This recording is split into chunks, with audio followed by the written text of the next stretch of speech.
ሰላም ጤና ይስጥልን ውድ ሪፖርተር ተከታታዮች የሰዓቱን ዜናዎች ቀጥዬ ያሰማችኋለሁ። አስበሽበታል? ጥሬ ገንዘብ ይዞ መንቀሳቀስስ ለደህንነትሽ አላሰጋሽም?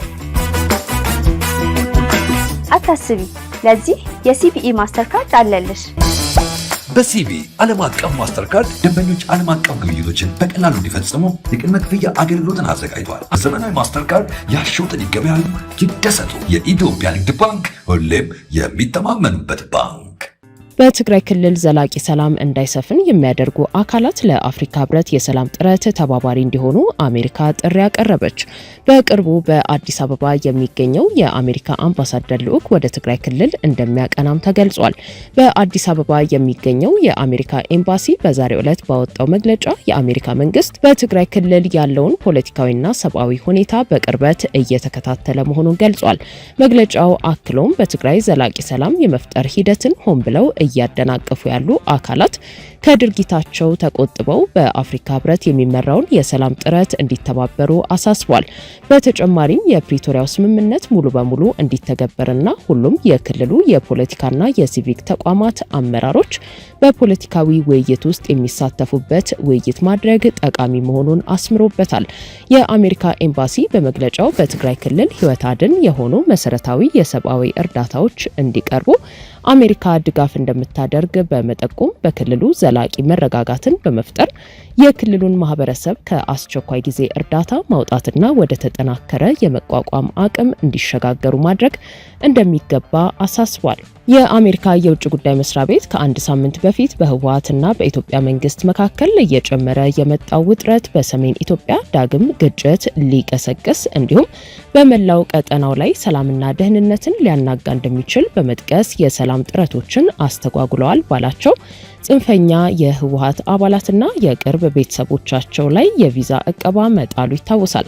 አሜሪካ በዛሬው መግለጫዋ የሰላም ሂደቱን እያደናቀፉ ያሉ አካላት ያለቻቸውን በስም ያልጠቀሰች ቢሆንም ከሰሞነኛው የቪዛ እገዳ ጋር ተያይዞ የአሜሪካ ማሳሰቢያ ትኩረት ስቧል።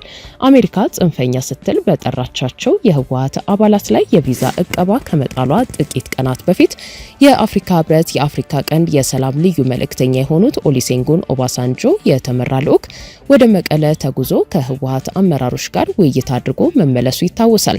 በትግራይ ክልል የቀድሞ ታጋዮችን በድጋሚ የመመልመልና የግዳጅ ወታደራዊ ንቅናቄ አዋጅ መውጣቱን ተከትሎ በፌዴራል መንግስቱና በህወሓት መካከል ያለው ውጥረት እያገረሸ መጥቷል። ህወሓት አዳዲስ የጦር ሰራዊት አባላትን እያስመረቀ መሆኑን እያስታወቀ በሚገኝበት በዚህ ወቅት የፌዴራሉ መንግስት በበኩሉ በክልሉ ያሉ አንዳንድ አክራሪ ሲል የጠራቸው አካላት ለዳግም ጦርነት ዝግጅት እያደረጉ እንደሆነ በመግለጽ ደጋግሞ እየወቀሰ ነው። በአዲስ አበባ የሚገኘው የአሜሪካ ኤምባሲ በቅርብ ጊዜ ውስጥ ወደ ትግራይ ክልል ጉብኝት የሚያደርግ ልዑክ እንደሚኖር ፍንጭ የሰጠ ሲሆን ከክልሉ መሪዎችና ከሰብአዊ እርዳታ አካላት ጋር ለመገናኘት እቅድ መያዙን አስታውቋል። በአዲስ አበባ ከተማ የቤት ኪራይ ዋጋ ላይ ጭማሪ ሊደረግ ነው። አዲሱ ተመን ከሰኔ 30 በኋላ ተግባራዊ ይሆናል። በአዲስ አበባ ከተማ አስተዳደር ዓመታዊ የመኖሪያ ቤት ኪራይ ዋጋ መወሰኛ ጥናት ላይ በዛሬው ዕለት የፓነል ውይይት ተካሂዷል።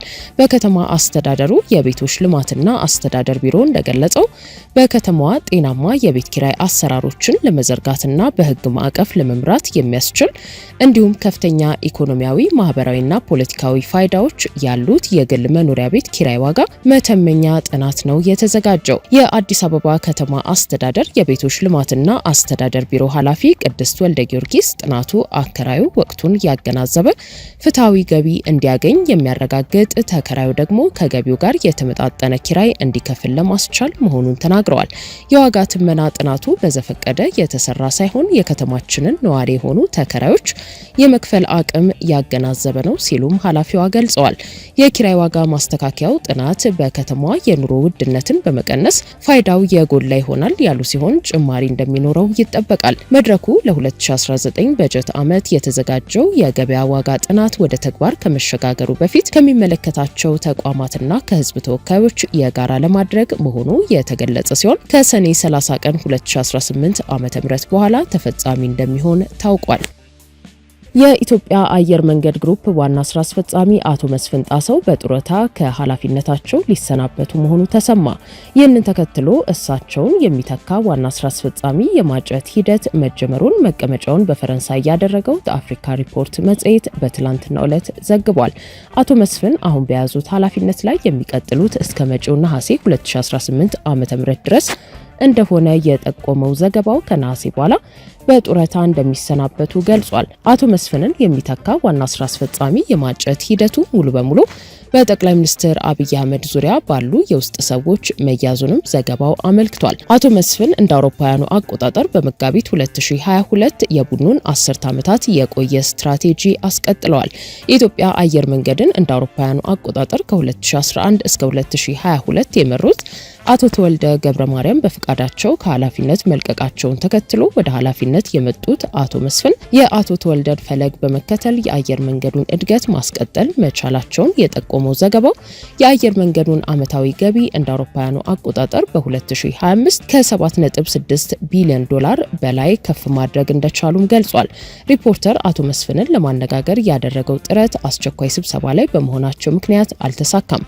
ሆኖም በነሐሴ ወር ላይ ሪፖርተር ላቀረበላቸው ተመሳሳይ ጥያቄ ሰጥተውት በነበረው ምላሽ ዘንድሮ በ2018 ዓ.ም መጨረሻ ላይ ጡረታ እንደሚወጡ አረጋግጠው ነበር። አቶ መስፍን በወቅቱ ለሪፖርተር በሰጡት ምላሽም ጡረታ መውጣት የነበረብኝ ከ2 ዓመታት በፊት ነበር። አሁን እያገለገልኩ ያለሁት የአገልግሎት ዘመኔ በመራዘሙ ነው። ነገር ግን መንግስት እንዳራዝም ባቀረበልኝ ጥያቄ መሰረት እስከ 2018 በጀት ዓመት መጨረሻ ድረስ የአየር መንገዱ ዋና ስራ አስፈጻሚ ሆኜ ማገልገሌን እቀጥላለሁ ብለው ነበር። ለአየር መንገዱ ቅርበት ያላቸው የሪፖርተር ምንጮች የአየር መንገዱ ቺፍ ፋይናንስ ኦፊሰር ሆነው በማገልገል ላይ የሚገኙት አቶ ለማ ያደቻ አቶ መስፍንን ሊተኩ እንደሚችሉ ጠቁመዋል። ውድ የሪፖርተር ተከታታዮች የሰዓቱ ዜናዎቻችን እነዚህ ነበሩ። ስላደመጣችሁን ከልብ እናመሰግናለን።